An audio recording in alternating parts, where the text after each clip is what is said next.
when I had the bicycle accident, I was actually in a really good place just before that. I was starting to live the life that I wanted to live.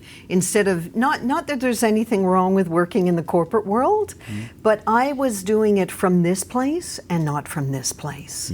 And I was truly following my passion of being a nature photographer and helping people to heal with images from nature. And I remember I was getting into speaking and helping people to heal by being aware of their thoughts and beliefs. So that morning, I'm just in this blissful place. And I'm cycling down the hill and I have the accident. And I just feel like, I can't even explain it, Jesse. I felt embraced and supported like I had never felt before. This incredible, uplifting, loving, joyful, yet peaceful energy. I was in this blissful state, and I thought I was still riding on my bike. But then I realized I'm way, way, way up in the sky, and I'm looking down at planet Earth. I'm not looking at the road I was just on. I don't see my bike, I don't see my body, but I'm in this state of bliss of, oh my God, look at that beautiful planet that I lived on. Wow. And I didn't understand what was going on, but then it was like I was sitting on this big fluffy cloud, and there was this huge screen in front of me, and I was taken on a life review from birth until that moment.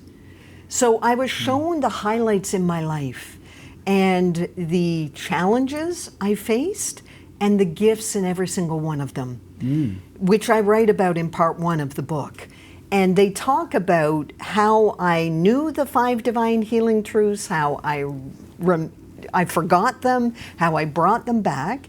And then in part 2 of the book, I help the reader activate their healer within. Because I realized that we are powerful creators.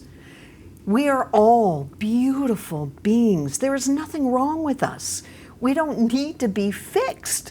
We just need to remember how brilliant we are so that we can tap into the highest versions of ourselves.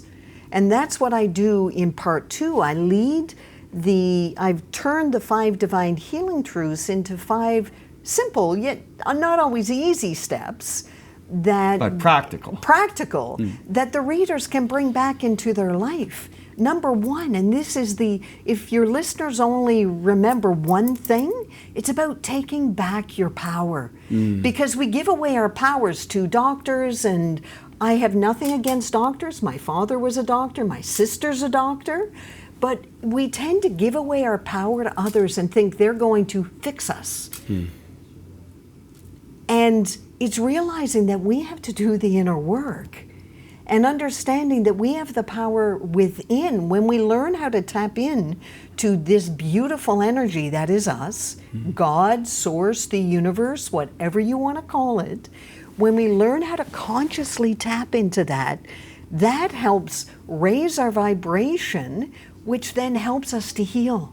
And I can tell you, as a left-brain corporate woman, if someone told me I'd be speaking this language like 20 years ago, I would have thought that they were effing crazy. Like, I would have thought they were nuts. I feel the same way whenever I teach meditation. I'm like, I'm just a sales guy, and I'm, talk show host. And when you get given this gift of divine wisdom and a connection with divine, you got to very humbly, you're inspired to share it. And it doesn't come from you. I feel like it flows through you. So sadly, we're running out of time on the show, but I do have time to ask some final thoughts for our viewers, Leslie. Yeah.